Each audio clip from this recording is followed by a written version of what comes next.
Assalamualaikum warahmatullahi wabarakatuh. Balik lagi sama gua Remal, dan kali ini gua mau ngebahas si Vivo V21 ya. Dan gua nggak ada capek-capeknya, nggak ada habis-habisnya nih bahas si Vivo.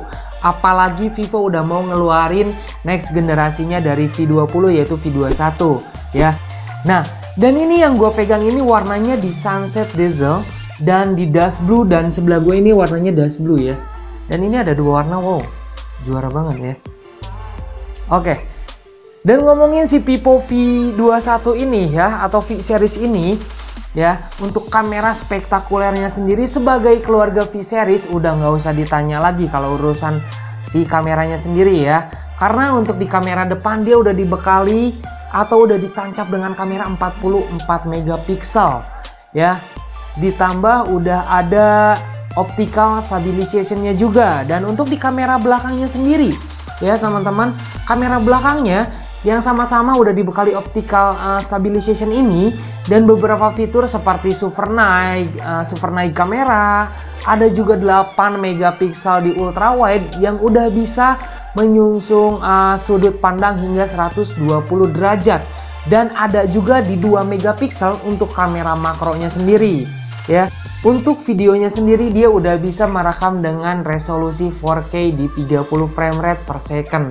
Jadi di sini belum bisa di 60 ya, 4K 60, dan gua rasa sih untuk di range harga handphone yang nantinya bakal di bawah 6 juta 7 juta itu gua rasa apa ya, udah rumlah lah dia udah pakai video di 4K 30 frame rate per second ini ya.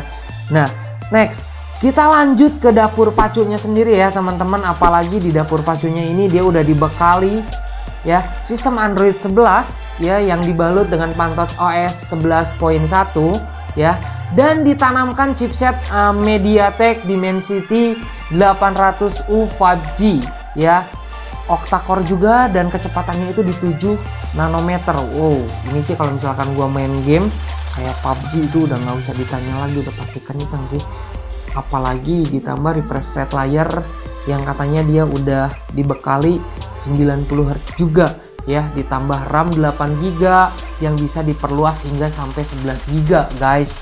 Wow, dari mana 11GB dan 3GB nya ini lo bisa ambil partisi dari si memori internalnya sendiri ya, dan didukung dengan GPU Mali ya, G57 MC3 sebagai grafisnya ya. Jadi nggak usah khawatir soal grafis yang katanya burik, nggak akan burik bro lu kalau misalkan pakai handphone ini ya. Nah, next kita lanjut ke sektor desainnya sendiri ya. Yang gua rasain di sini ketika gua pegang itu bener-bener compact banget ya.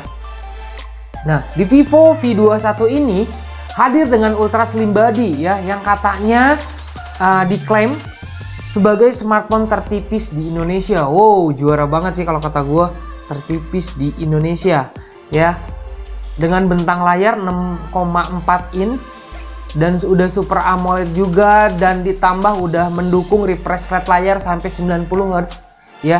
Ditambah juga Corning Gorilla Glass juga. Dan beratnya juga kalau misalkan menurut gue ini nggak berat-berat amat sih, karena dia beratnya cuma di 177 gram doang ya, dan dibekali dengan baterai 4000 mAh dengan fitur fast chargernya di 33 watt ya, tipe C, yang bisa mengisi 60% dalam 30 menit doang guys. Di sini juga si Vivo sendiri ini semakin sempurna ya, dengan fitur-fitur kayak misalkan fitur fingerprint sensor under display, ditambah juga udah face unlock juga, ditambah ada NFC-nya juga. Jadi kalian yang senang keluar kota dengan jalan-jalan kemana gitu kan, kayak ke Bandung, ke Jakarta, lu lewat tol, ketika lu pengen cek e-tol lu nggak usah ribet-ribet ya, harus ngeceknya kayak gimana, lu nggak tahu harus gimana. Nah, lu tinggal tapin aja ke handphonenya, karena dia udah mendukung fitur NFC juga ya. Nah, dari sekian banyak yang gue bahas, mulai dari si kamera, mulai dari apa ya, desain dan juga chipsetnya sendiri, kalau menurut gue sih ini udah oke banget ya. Apalagi ketika kemarin gue cobain si kamera selfie, kamera belakang dan kamera depan, apalagi ketika gue main game, itu juara banget sih ya. Nilai jual V21 ini dia juga nggak luput dong yang namanya handphone ataupun buatan manusia sendiri, itu nggak akan ada yang sempurna ya ibaratnya ya.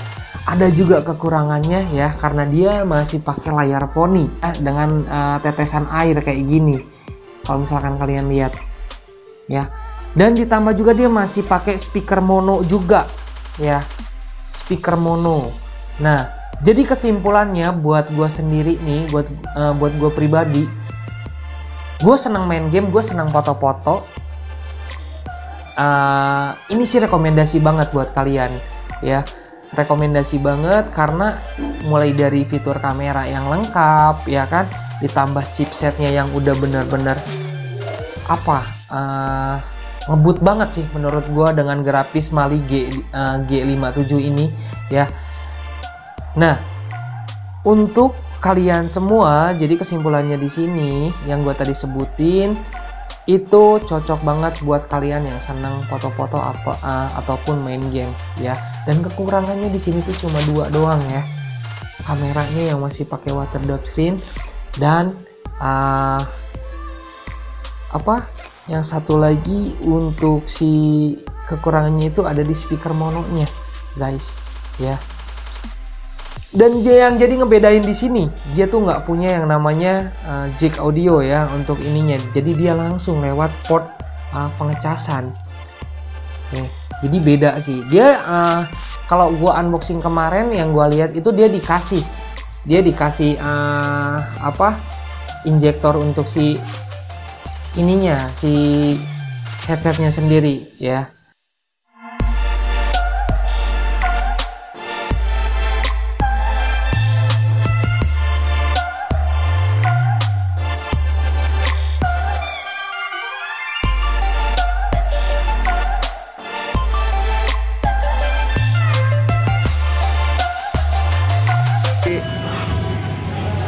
Vivo V21 teman-teman, banyak customer di Jaya Baru kayak gini ya, kurang lebih kamera depan dari si Vivo V21 ini yang updatean dari Vivo V20. Kalian gimana, suaranya kedengeran atau enggak nih, atau jelas atau enggak? Menurut kalian bagus mana, V20 atau Vivo V21? Menurut aku sih pastinya bagusan Vivo V21 dikarenakan updatean dari Vivo V20. Banyak banget kan orang-orang bisa. Udah.